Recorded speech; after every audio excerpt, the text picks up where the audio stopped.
Seni Saidah Nur Hikmah, NPM 5017002. Saya berasal dari Prodi PGSD STKIP PGRI Lubuk Linggau.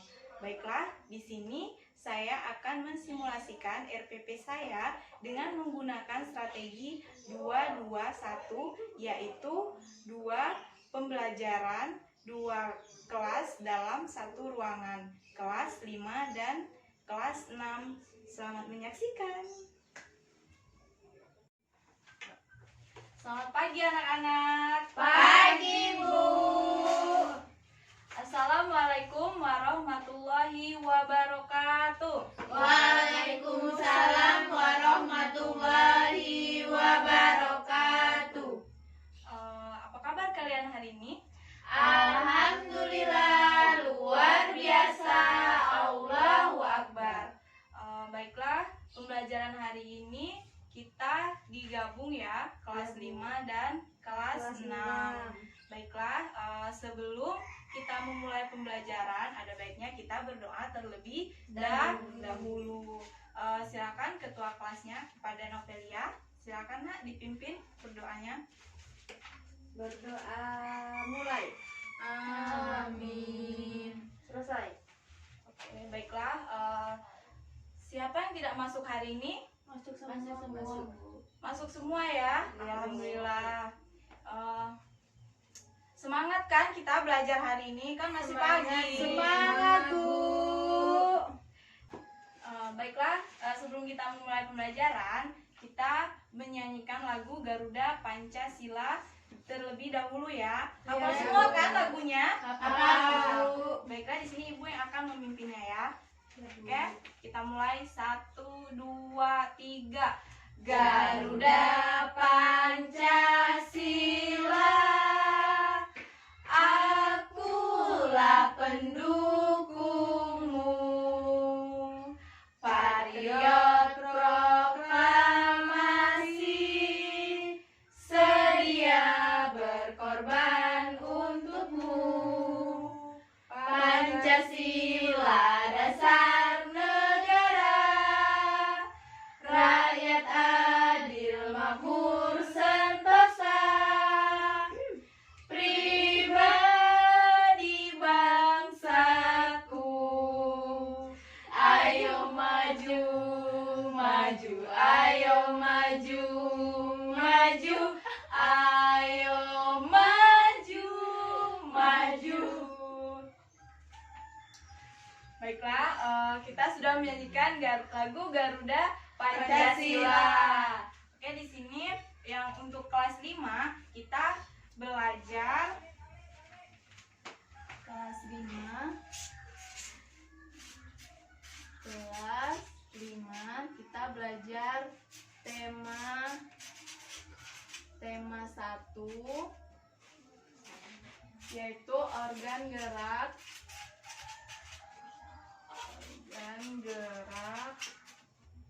hewan dan manusia.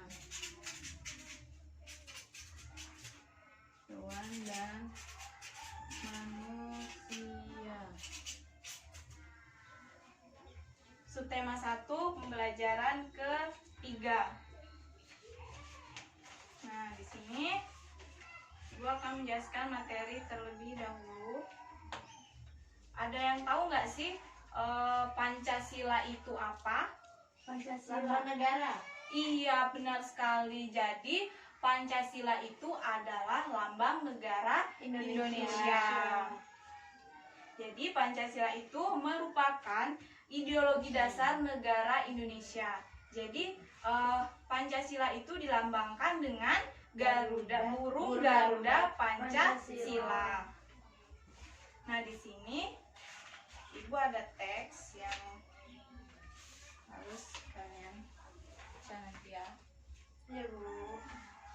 Nah, di dalam Pancasila itu terdapat nilai-nilai yang terkandung di dalamnya.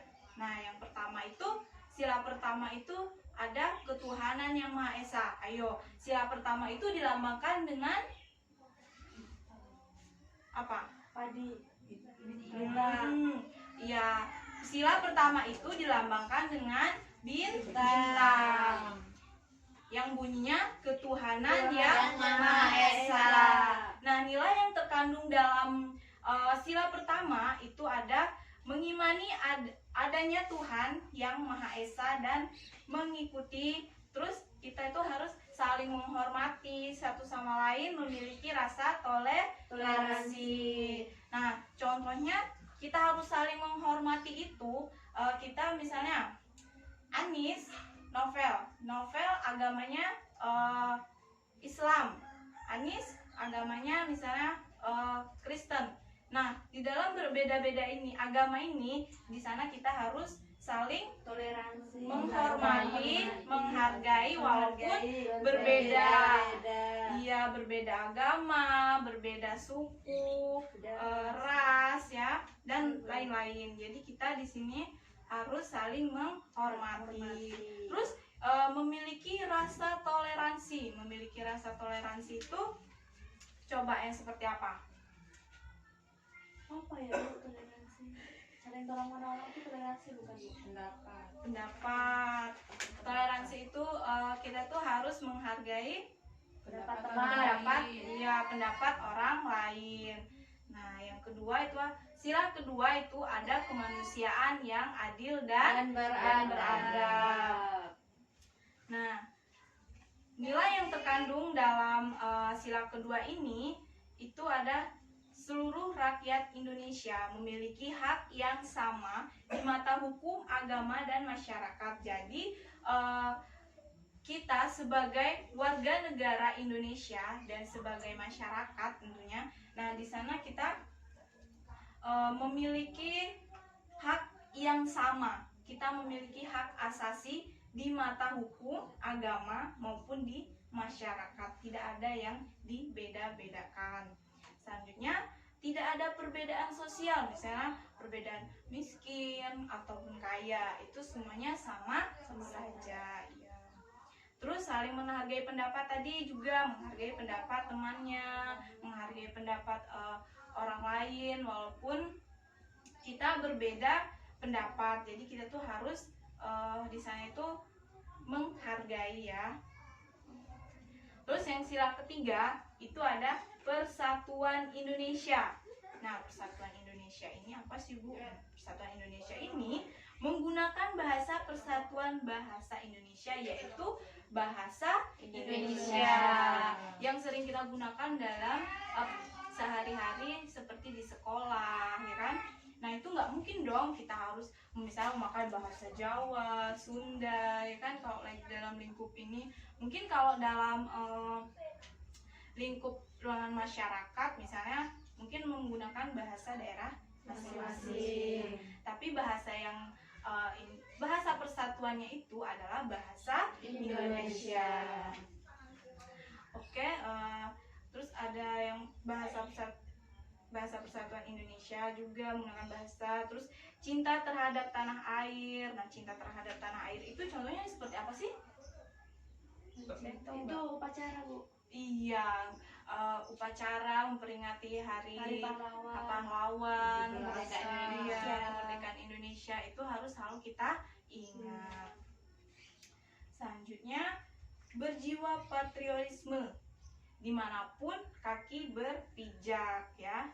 Selanjutnya ada sila keempat, kerakyatan yang dipimpin oleh hikmat, kebijaksanaan dalam permusyawaratan perwakilan. Nah, nilai yang terkandung dalam sila keempat ini adalah pemimpin bangsa harus bijaksana. Dia harus bijaksana dalam memimpin masyarakat, bangsa seperti itu seperti apa? Presiden ya. Presiden itu yang memimpin bangsa atau negara Indonesia. Dia berarti harus bijaksana.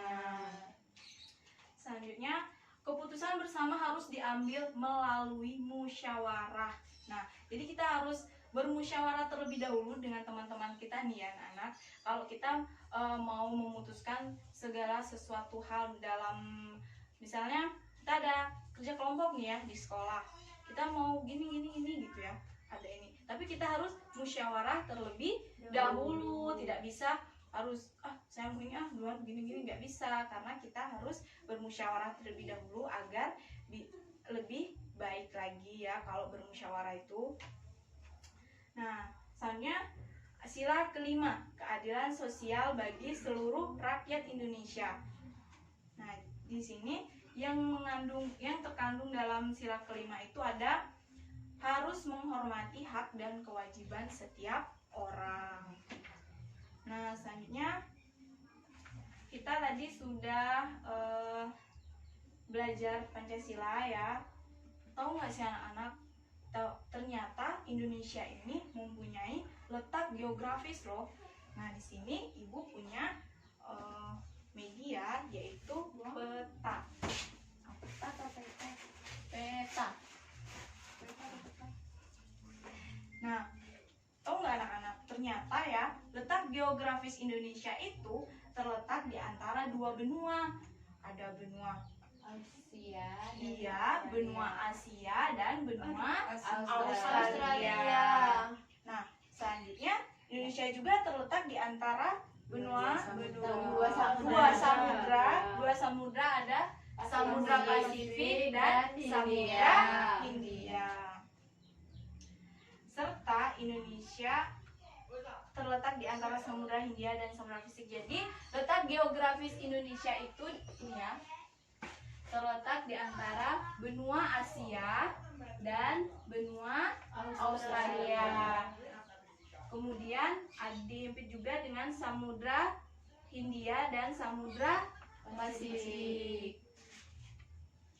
Nah, ternyata letak geografisnya ini dipengaruhi oleh angin muson barat dan timur. Di sini ya, di sini barat, timur. Dia dipengaruhi letak geografisnya. Jadi letak geografisnya itu terletak di sini ya, di sini dan di antara samudra ini juga. Paham? Paham. Oke. Di sini Ibu. Oke, baiklah anak-anak. Tadi kan Ibu sudah menjelaskan letak geografis Indonesia. Ternyata di Indonesia itu ada 5 pulau terbesar. Yang pertama itu ada Pulau Sumatera. Pulau Sumatera di sini ya anak-anak. Terus yang kedua itu ada Pulau Jawa. Ternyata ada lagi loh, yang ketiga itu ada Pulau Kalimantan. Selanjutnya yang keempat itu ada Pulau Sulawesi. Nah, yang terakhir itu ada Pulau Papua. Wow, Pulau Papua ini sangat besar. Ternyata Indonesia ini kaya akan rempah-rempah, terus budaya, alamnya yang asri, ya kan? Jadi kita harus menjaganya, iya, biar tetap asri. Oke, Ibu sudah menjelaskan. Di sini Ibu ingin menyuruh salah satu dari kalian untuk maju ke depan dan menunjukkan pulau apa saja yang terdapat di Indonesia yang terbesar. Tadi Ibu sudah jelaskan ya. Silakan kepada Anis, maju nak. Ya Anis, coba kamu tunjukkan Pulau Sumatera itu yang mana? Ini Bu, Pulau Sumatera. Iya, nah di Pulau Sumatera ini ada provinsi apa aja sih? Ada Jambi, ada Palembang, Bandar Lampung, Aceh, Medan, Pekanbaru, Sumatera Barat, Sumatera Utara. Masih banyak lagi ya. Banyak, Bu. Nah, selanjutnya itu ada Pulau Jawa. Nah, di Pulau Jawa ini ada provinsi apa aja sih? Ada Jakarta, ada Bandung, Semarang, Yogyakarta, Surabaya. Udah Bu. Iya. Selanjutnya itu di pulau apa lagi? Ada pulau apa lagi? Kalimantan Bu. Iya, nah di Kalimantan ada provinsi apa? Pontianak, Palangkaraya, Samarinda, Banjarmasin. Iya, masih banyak lagi. Selanjutnya itu ada pulau Sulawesi. Nah di Sulawesi ini ada provinsi apa aja? Ada Palu, Manado, Mamuju, Kendari, Ujung Pandang. Yang terakhir itu ada Pulau Papua. Nah, provinsinya ada apa aja? Jayapura, Bu. Iya, Jayapura. Jayapura. Gimana teman-teman? Sudah mengerti? Sudah, Bu. Silakan duduk. Terima kasih Anis. Iya, Bu. Tepuk tangan dong. Nah, tadi kan Ibu sudah menjelaskan ya. Tadi ada apa aja? Ibu menjelaskan apa aja? Ada Samudra Pasifik, Samudra Hindia, ada benua Australia dan benua Australia. Nah, tadi juga kita belajar tentang Pancasila. dan yang nilai-nilai yang terkandung di Dalam Pancasila. Nah, di sini Ibu ada LKS, kalian kerjakan ya. Nanti Ibu tanyakan, Ibu nanti mau ke kelas 6 dulu ya.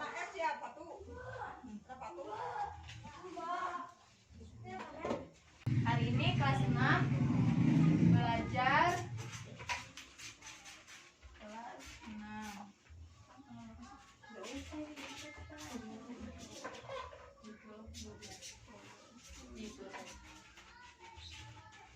Kelas 6 belajar tema 1. Selamatkan makhluk hidup. Tema 1, subtema 1, pembelajaran ke-1. Baiklah, di sini kita akan membahas tentang perkembangbiakan hewan dan tumbuhan. Nah, ada yang tahu nggak sih perkembangbiakan itu apa? Perkembangbiakan keturunan. Iya, nah perkembangbiakan itu dapat diartikan sebagai menghasilkan keturunan. Nah, baiklah di sini Ibu akan menjelaskan perkembangbiakan pada hewan terlebih dahulu ya. Ya, Bu. Nah, di sini Ibu ambil contoh perkembangbiakan pada ayam. Nah, pada ayam itu perkembangbiakannya Bertelur. secara Bertelur. Nah, yang pertama itu dia bisa menghasilkan telur itu yang pertama terjadi pembuahan sel telur oleh sperma di induk ayam, di dalam induk ayam. Nah, yang kedua itu ada hasil pembuahan akan membentuk sebuah zigot. Nah, yang ketiga lalu zigot akan berkembang menjadi telur yang disimpan dalam tubuh induk ayam. Nah, yang keempat berkembang menjadi embrio dengan dilindungi dalam cangkang. Nah, di induk ayam ini mengerami telurnya selama 21 hari. Barulah dia akan menetas menjadi anak ayam yang kecil. Nah, ternyata anak-anak perkembangbiakan pada hewan itu ada beberapa cara loh. Yang pertama itu ada melahirkan, yang kedua itu ada bertelur. Nah, yang ketiga ini ternyata ada yang membelah diri.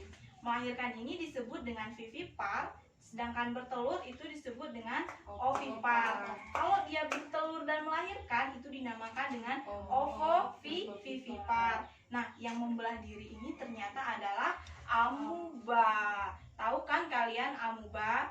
Yang coklat-coklat itu loh, ya kan? Nah, SpongeBob. Iya. Selanjutnya di sini Ibu akan menjelaskan perkembangbiakan pada hewan. Pada tumbuhan. Nah, ternyata perkembangbiakan pada tumbuhan ini ada dua cara loh anak-anak. Nah, yang pertama itu secara vegetatif dan secara generatif. Nah, yang secara Ibu jelaskan terlebih dahulu ya, perkembangbiakan secara vegetatif. Nah, perkembangbiakan secara vegetatif ini apa sih, Bu? Nah, ternyata perkembangbiakan vegetatif ini adalah cara perkembangbiakan makhluk yang terjadi tanpa melalui kawin. Kok melalui kawin, tidak melalui kawin sih, Bu? Nah, ternyata perkembangbiakan vegetatif ada dua macam. Yang pertama itu ada vegetatif alami dan vegetatif buatan. Nah, anak-anak, ternyata vegetatif alami itu adalah perkembangbiakan tumbuhan tidak menanam biji atau buahnya tanpa penyerbukan atau secara tidak kawin. Kayak rumput Bu ya. Iya, seperti itu kan, tanpa kita menanam, karena dia ini sendiri kan. Terus iya, yang ketiga pada perkembangan vegetatif alami itu makhluk hidup baru terbentuk tanpa bantuan manusia. Jadi tanpa bantuan manusia ya. Terus yang ketiga itu ada terdiri dari pembentukan tunas, rizoma, akar tunggal atau akar rimpang seperti umbi lapis, umbi batang, geragi atau stolon, umbi akar, tunas, adiktif, spora dan membelah diri. Kalau mencangkok itu termasuk apa? Oh, mencangkok. Nah, mencangkok ini termasuk dalam vegetatif buatan. Jadi vegetatif buatan itu seperti apa sih, Bu? Nah, vegetatif buatan ini adalah perkembangbiakan tumbuhan. Kita tuh harus menanam biji dulu, terus atau buahnya atau penyerbukan secara kawin.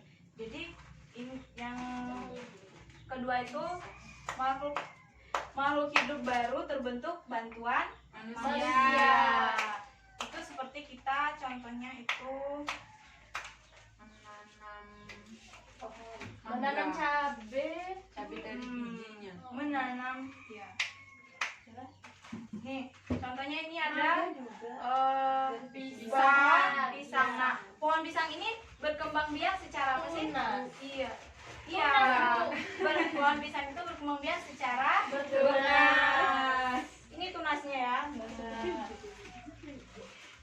Dia bisa langsung tumbuh sendiri nggak pisang ini? Bisa. Bisa. Jadi dia agar dia buahnya bagus, ini kita harus dirawat ya. Iya, Jadi Bu. dia memerlukan bantuan manusia.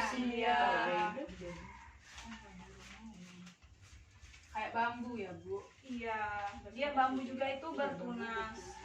Yang bertunas itu ada pohon pisang dan pohon bambu juga.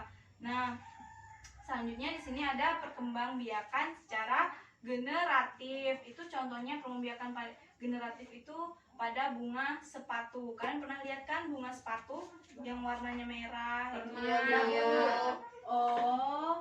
Nah, perkembangbiakan generatif pada tumbuhan. Generatif ini pada tumbuhan diawali dengan penyerbukan yang diikuti dengan pembuahan atau fertilisasi. Nah, perkembangbiakan ini melibatkan penyatuan gamet jantan dan betina. Gamet pada tumbuhan dihasilkan pada organ bunga. Jadi, bunga merupakan alat perkembangbiakan pada generatif pada tumbuhan berbiji. Nah, tadi Ibu sudah menjelaskan perkembangbiakan pada Tumbuhan dan hewan. Tadi ada perkembangbiakan pada hewan itu ada pada Ayam. Yang pertama apa nih? Bertelur. Terus telur embrio. Selanjutnya telur menetas. Terus ada Jadi di anak ayam, anak Lalu dewasa. jadi ayam dewasa. Selanjutnya tadi Ibu juga sudah menjelaskan tentang perkembangbiakan pada tumbuhan. Pada tumbuhan apa ini tadi? Pisang. Pisang berkembang biak secara tunas. Di sini Ibu ngasih contoh hasil laporan pengamatan ya. Ya, Bu. Ya. Nah, di sini Ibu juga ada LKS, kalian kerjakan, nanti Ibu tanyakan ya.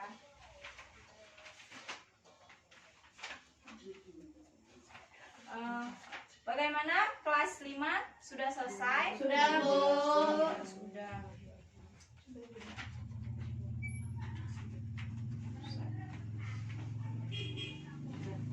Bagaimana kelas 6 sudah? Dikit lagi, Bu.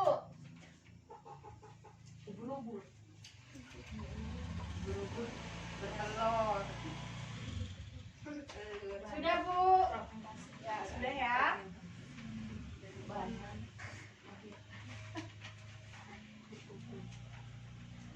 Baiklah, kita tadi sudah belajar tentang apa kelas 5 tadi? Pancasila dan letak geografis Indonesia dan pulau-pulau yang ada di Indonesia. Kelas 5 juga tadi sudah membahas tentang pembelajaran. Ya, kelas 6 sudah belajar tentang perkembangbiakan pada hewan dan tumbuhan. Dan di sana Ibu sudah ngasih contoh tentang hasil laporan pengamatan pada hewan dan tumbuhan. Ya. Bagaimana? Semuanya sudah paham? Sudah, Bu. Iya. Bagaimana, sudah paham semua? Sudah, Bu. Alhamdulillah kalau sudah paham semua. Mungkin sampai sini ya pembelajaran kita, nanti akan dilanjutkan lagi minggu depan. Ya, Bu. Bagaimana perasaan kalian belajar hari ini? Menyenangkan, Bu. Alhamdulillah menyenangkan. Baiklah, sebelum kita mengakhiri pembelajaran kita pada pagi hari ini, ada baiknya kita berdoa dulu ya. Ya, Bu. Silakan ketua kelasnya dipimpin doanya. Berdoa mulai. Amin.